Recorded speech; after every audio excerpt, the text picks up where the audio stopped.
साली पूरी घरवाली।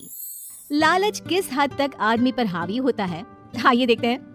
देख राधा, तुझे घर का सारा काम आता है, ये अच्छी बात है, लेकिन हमें ये नहीं पता था कि तू पढ़ी लिखी कम है और तेरी छोटी बहन की तो सरकारी नौकरी भी लग गई है। कैसी बात कर रही है माँ जी? सारी बात करके ही तो पापा ने शादी की थी। अब जब छोटी की सरकारी नौकरी लग गई है तो आप लोग ऐसी बात कर रहे हैं। ज्यादा बकबक मत करियो। हम लोगों को पता होता कि तेरी छोटी बहन की सरकारी नौकरी लगने वाली है तो तुझसे तो कभी शादी ना करवाते अपने होनहार बेटे की। अरे तो मुझ में क्या कमी है?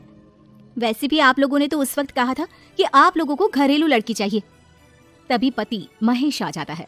देख राधा, 100 की सीधी एक बात बता देता हूँ, तू जा और अपनी बहन को बोल कि उसे यहाँ रहकर अपनी कमाई हम लोगों को देनी होगी जब तक हमारे सारे कर्जे उतर नहीं जाते, नहीं तो तू अपना बोरिया बिस्तर बांध और निकल मायके।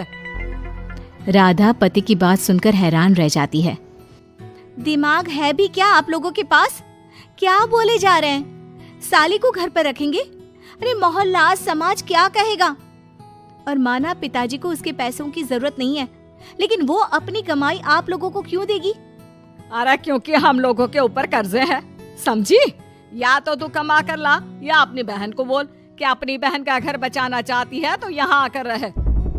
सभी मिलकर राधा को घर से निकाल देते हैं। राधा भी कहाँ जाती, मायके जाकर रोने लगती है। छोटी बहन मीना कहती है, अरे क्या हो गया दीदी, कितना पैसा मांग रहे हैं? अरे अभी दे देते हैं ना, रो मत, अब तो मेरी भी नौकरी है। लेकिन राधा तो रोए ही जा रही थी। नहीं नहीं, इस बार लगता है उन लालची लोगों ने कुछ और ही डिमांड रखी है, वरना राधा इतना ना रोती। क्यों बेटी, क्या हुआ है? माँ पिताजी, इस बार जो उन लोगों ने मांगा है ना, वो सुनकर तो आप लोगों के पैरों के नीचे से जमीन खिसक जाएगी।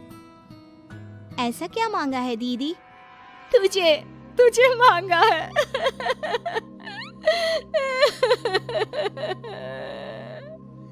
What?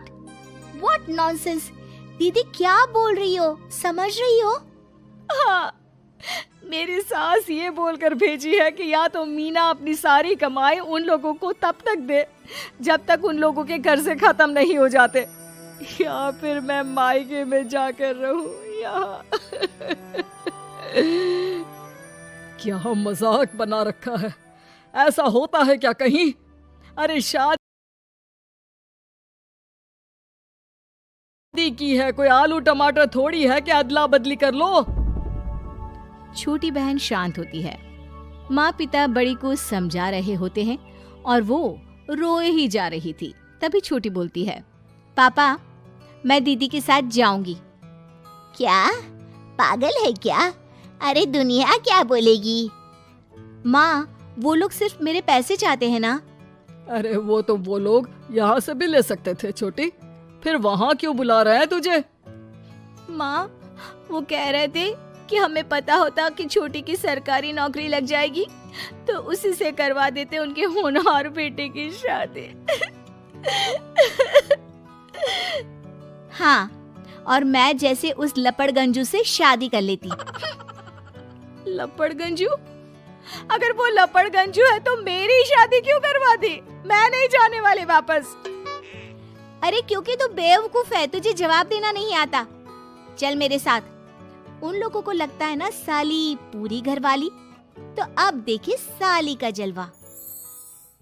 और शादीशुदा बेटी को पिता भी कितना घर बिठाते।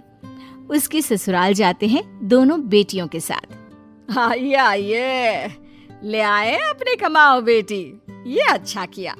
समझदार आदमी की पहचान यही तो होती है। मुझसे बात करिए ना, मैं रहने आ रही हूँ इस घर में, तो मेरी कुछ शर्तें रहेंगी। अरे वाह जी वाह, बहन के ससुराल में भी शर्तें? अरे और क्या, आप लोगों को मेरे पैसे चाहिए, दीदी घर का काम करेगी, इतना सब मिल रहा है। वैसे आप तो जानती हैं, बाजार में बिना शर्तों के तो एक पॉलिसी भी नहीं मिलती है। बात तो ये सही बोल रही है, सरकारी नौकरी वाली लड़कियां ऐसा नहीं मिलती। हाँ हाँ ठीक है। अच्छा बोलो छोटी बहू, क्या शर्तें हैं तुम्हारी? मैं कोई काम नहीं करूंगी। कैसी बात कर रही हो छोटी बहू, तुम नौकरी करोगी? अरे लाखों कमाओगी कि घर का काम करोगी? घर के कामों के लिए है ना ये बड़ी। दूसरी शर्त, मुझसे कोई बदतमीजी से या ऊंची आवाज में बात नहीं करेगा। अरे कैसी बात कर रही हो तुम तो ख्वाबों की रानी हो। शट अप जीजा जी। साली से मजाक करना अलग बात है, लेकिन याद रहे साली बहन होती है बीवी की, और बीवी की बहन यानी आपकी बहन। माँ ये क्या बोल रही है? बहन। अरे ना बेटा, मैं हूँ ना, बात करती हूँ ना, रो मत बच्चा, रो मत। खैर, पिता दोनों बेटियों को छोड़कर चले जाते हैं। अगली सुबह। अरे सरला, जल्दी से मेरा और तुम्हारी बहन का खाना पैक कर दो, हम लोग ऑफिस के लिए निकल रहे हैं। लेकिन सरला तो सोफे पर बैठकर टीवी देख रही होती है। देखो जी, मेरी बहन पैसे कमा रही है तो मैं क्यों काम करूं? याद है ना मम्मी जी क्या बोलती थी कि मेरा बेटा पैसा कमा रहा है, तब सारा काम मैं करती थी। अब मेरी बहन कमा रही है तो मैं भी काम नहीं करूंगी। हाँ। अरे साली साहिबा, चलिए ना, मैं आपको दफ्तर छोड़ देता हूँ। क्या रेपुटेशन बनेगी हमारी। हाँ हाँ जीजा जी चलिए, आज आपकी ये इच्छा भी पूरी कर देते हैं। छोटी के ऑफिस में। अरे ये कौन है? तेरे जीजा जी है ना? ये कैसे तुझे छोड़ने आ गए? अरे वो अब ना मेरे पास ही रहती है। सभी एक दूसरे की तरफ देखने लग जाते हैं। हाँ वो क्या है ना, दीदी तो पता है घरेलू महिला है, जीजा जी के कर्जे ज्यादा हैं और पढ़े लिखे इतने हैं नहीं कि कुछ अच्छी कमाई कर पाए, तो मेरी कमाई रखते हैं। बस जैसे ही इन लोगों का कर्जा खत्म हो जाएगा मैं अपने घर चली जाऊंगी। पास खड़े जीजा जी का मुंह बन जाता है। घर आकर, छोटी तुम ये क्या बकवास कर रही थी? ये सबको बताने की क्या जरूरत थी? अरे जीजा जी, आप खुलेआम सबको ये कहे कि साली आजकल मेरे साथ रहती है तो लोग क्या सोचेंगे आप जानते हैं ना। अरे उससे कुछ मत बोलना बेटा, चल मेरे साथ, तुझे ना बाजार का डोसा खिलाती हूँ। चल चल चल। हाँ दीदी तैयार हो जाओ, डोसा खिला रही हैं आंटी जी। तीनों जा रही होती है कि पास मोहल्ले की कुछ औरतें वहां पर जमा रहती है। अरे लाजो बहन, बहू की बहन यहीं रह रही है क्या? हाँ हाँ, इसे भी रख लिया है। अब आप तो जानती ही हैं कि हम लोगों का दिल कितना बड़ा है।